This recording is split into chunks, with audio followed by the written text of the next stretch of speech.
This is Chicago's Morning Answer with Dan Proft and Amy Jacobson on AM 560. The Answer.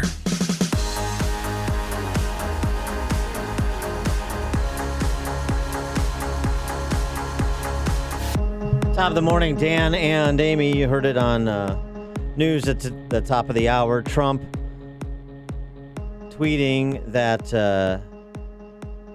up to 1 million people in this country illegally will be removed starting post-haste. ICE is going to begin the process of removing millions of illegal aliens who have illicitly found their way into the United States.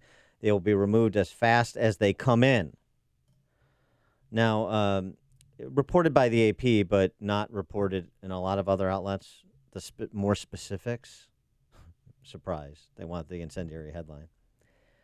Administration official, this is AP reporting, said the effort would focus on the more than 1 million people who have been issued final deportation orders by federal judges, but remain at large in the country. Kind of an important point. Final deportation orders issued by a federal judge. Their case has been adjudicated.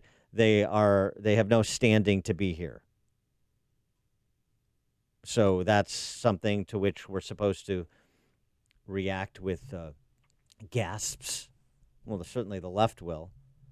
They'll go further than that. They don't want anybody deported. No. And they do not want anybody even processed. There's no reason to adjudicate cases if you just go the way that, say, Julian Castro wants to go, which is to decriminalize people coming into this country illegally.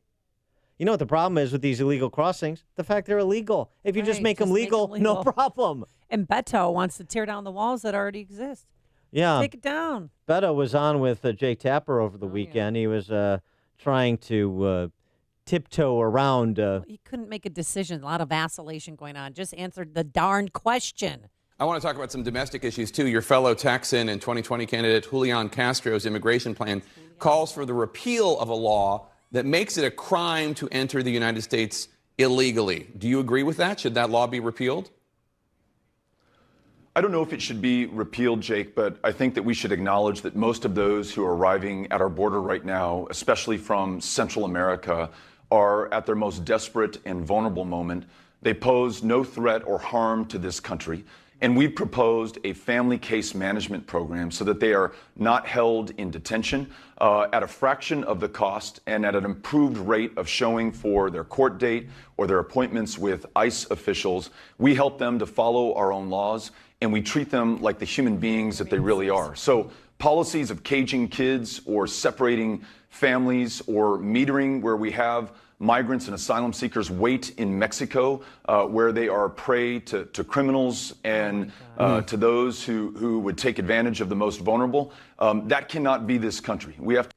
I mean, it's just absolute demagoguery. I mean, on so many levels, it's difficult to unpack. Man up. Choose a side. Some background here for context.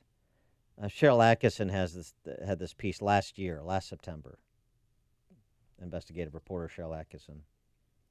According to Government Accountability Office, from 2011 through 2016, the criminal alien proportion of the total estimated federal inmate population decreased from 25% to 21%. So as of 3 years ago, 1 in 5 individuals in federal prison is a person in this country illegally. They're in federal prison for just coming to the country illegally? No. Right. Here we go. More than 730,000 criminal aliens in U.S. or state prisons and local jails during the period measured. They accounted for 4.9 million arrests for 7.5 million offenses. These are all GAO numbers. In the federal prisons, 197,000 criminal aliens. Arrested 1.4 million times for 2 million offenses between the 5-year period. The arrests include allegations of more than 1 million drug crimes, 500,000 assaults, 133,000 sex offenses, 24,000 kidnappings, 33,000 homicide-related offenses, and 1,500 terrorism-related crimes. Federal taxpayers shelled out more than $15 billion during that 5-year period studied, or $2.5 billion a year, to keep criminal aliens behind bars in federal, state, and local facilities. Many are repeat offenders. About 146,000 criminal aliens who finished a federal prison term, 1 in 6, nearly 25,000, had been imprisoned again at least once. No problem. There's no problem at the border. There's no problem with how we do immigration in this country. And frankly, Mitch McConnell made the point on Fox and Friends yesterday, we can't even get Democrats in the House to agree to what they say they're concerned about. They don't see a security crisis at the border. Heck, they want to make coming here illegally legal. We can't even get them to agree on the humanitarian crisis they now concede exists, McConnell describing. Last week or two ago, we passed a supplemental for the floods, storms, damages we had in Puerto Rico and Florida, Alabama, Georgia, Iowa, Nebraska. In the Senate, we wanted to add to it roughly $5 billion the president's requested to deal not with the wall, but just the humanitarian part of the crisis at the border. The Democrats insisted on stripping it out. So I'm going to bring it up freestanding next week and see if they really aren't interested in dealing with this massive humanity that we have to take care of at the border. What's the objection? This is not about the wall, but about the humanitarian crisis. Actually, I think it's safe to say the president is getting more cooperation out of Mexico than he is out of congressional Democrats. For more on this topic and others, we're pleased to be joined by Stephen Bucci. He served America for 3 decades as an Army Special Forces officer and top Pentagon official. He's a visiting fellow in the Heritage Foundation's Allison Center for Foreign Policy Studies. Steve, thanks for joining us again. Appreciate it. Oh, it's my pleasure. Thanks for having me on the show to talk about a really important subject. Yeah, I mean, I just how much evidence is required for for there to be a consensus about what should be done at the border on both pieces, humanitarian and security? It's just baffling to me as I listen to your intro and all the statistics. It's not like this is some esoteric thing that's hard to see if you're not an expert or, that has a lot of debatable points to it, unless you have a position like, Mr. Castro and Bob O'Rourke there, who want people. Well, that's his name. That's right, true. Robert. Yeah. That is true. I mean, he's whiter than I am. I'm Italian background. I mean, he's Robert Francis O'Rourke. Come on, you couldn't get more white Irish than that in the world. This position that, we're just going to tear everything down, let everybody in. Number one, even if we had a consensus that we've, just let the people come in here illegally, there's criminals that come back and forth across that border, guys. There's drugs and human trafficking. I mean, not everybody who comes back and forth across the border are just nice people looking for a new life. There's a lot of them that are criminals. I know. I worked on that border with my Special Forces soldiers to try and help the Border Patrol keep those guys out. And by the way, if I could just interject on that important point, and because it goes to what McConnell said and Trump said before McConnell about the Mexican government being more interested in this topic than House Democrats.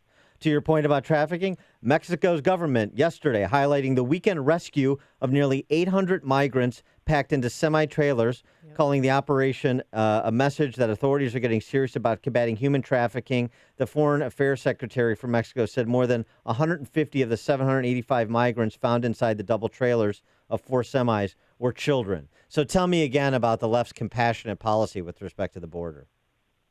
That's right. It's absurd. And again, this is not new. This has been going on for a long time, and we've been trying to fight it for a long time. President Obama and his administration basically took the easiest route they could to placate their base and to get it out of the news. And just, all right, we have all these rules. We understand that. We're just not going to follow them because it's hard. And what kind of leadership is that? We finally have a president who's making a good faith effort based on his campaign promises to fight this problem. He's following the rules. the laws, the various court decisions, which are all contradictory and hamstring our law enforcement from doing their job of protecting our citizens and our interests. But, until the Democrats get off the political theater thing and get serious about trying to help with this problem, it's going to be very difficult to do. Well, Steve, you were on the front lines there. Tell us what it was like, what you saw. Well, we had guys, we didn't do law enforcement stuff. We were there essentially doing training, but because the terrain looked a lot like where we were going to be going, we had people out on patrols at night. We had people in hide sites watching, likely routes that traffickers would use. Every day, every night, we were calling in repeatedly, small groups that were usually the traffickers, either, for drugs or other stuff, and then larger groups, which were mostly the coyotes, the human traffickers who were moving the people back and forth. We'd locate them. We'd vector in the Border Patrol folks so they could come in and do their law enforcement job. It was busy. When we were down there, it wasn't like you were laying out in the desert with nothing to do. Constantly, definitely all night, but in some cases all day as well, having to call in the Border Patrol to pick these folks up. It's just like this suspension of disbelief, this woozy dream world that the left wants people to believe exists. Bruno Lozano, the mayor of Del Rio, Texas, they need to see firsthand what's going on. They need to understand the frustrations that the commissioners or the city council, the school board, the hospital officials are managing and have to deal with. We're frustrated. We're extremely frustrated. Our priorities on the city council are our streets, our parks, our economy, are the drive of our community and the places of worship and the places of leisure activity. It's not the priority to solve immigration, but that's what they're being forced to do because of federal abdication in a significant way on the topic. Yeah, we are putting our state and local authorities in a real trick. They're trying to protect their communities, trying to protect the citizens that elected them, and on the federal level, Congress doesn't seem to have that same sense of urgency. And I'll grant you, there are some local mayors who, they want to be in the sanctuary thing and all this other stuff. But if you look at the majority of them, that's not even close to a majority. It's a real minuscule percentage. Most of those mayors, they want their people protected. They want the laws that the Congress has passed at the federal level, because it's their job to monitor illegal immigration and to pass the laws that govern it.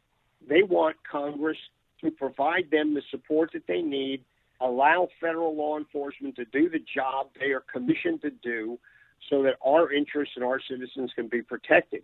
But the folks in Washington, other than, President Trump, who's really working hard at this, are stymied because the other side is so tied to this literally political theater position of, there's not a crisis, just let anybody in. That'll solve it. Yeah, that works real well for us in a lot of ways. What did you think of the the idea that was floating around of shipping or flying illegals that cross into our southern border to sanctuary cities and have them deal with it and have them shelter them? Well, it's hard for me to suspend my visceral response from my intellectual one, but I'll be honest with you, I don't see why not. If those communities are saying, we want these people, we will take care of these people, we'll protect them, say, fine, let all the people go there. Why send them to communities that have stated, we don't want these folks because they're here illegally? Let the sanctuary cities, if that's what they want to do, then let them take care of them.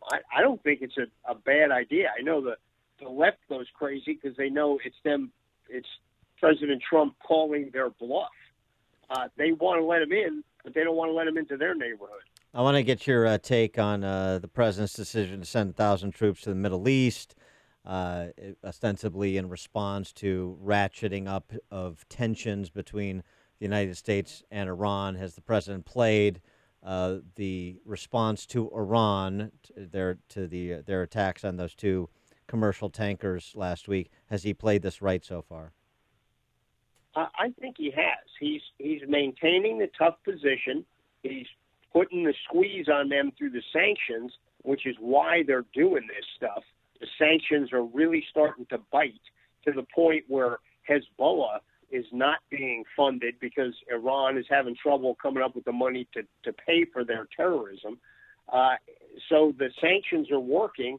Iran is using this as blackmail, both their threat of continuing to nuclear fuel development and as well as the terrorist activities, saying, look, if you don't leave us alone, and give us back our ability to make money, then we're going to keep doing these bad things.